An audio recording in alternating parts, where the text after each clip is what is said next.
শুভ দুপুর বন্ধুরা, কেমন আছেন? আশা করি খুব ভালো আছেন।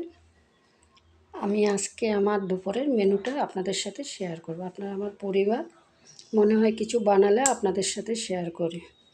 যাই হোক, আমার আজকে দেখুন সাদা ভাত, মেন হয়েছে ভাত। এদিকে মাছের মাথা দিয়ে ডালটা আমি একটু দেখিয়ে দিচ্ছি।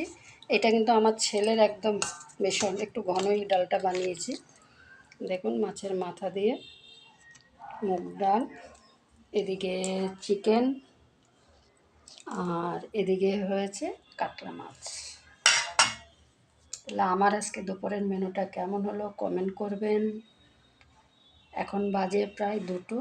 আর আমার মেয়ের চিকেন, আমার মেয়ে একদিন চিকেন করলে সেদিন খেলে হবে না, তার জন্য পরের দিনও রাখতে হবে। চিকেনটা ভীষণ ভালোবাসে মাছের থেকে। আর আমার ছেলে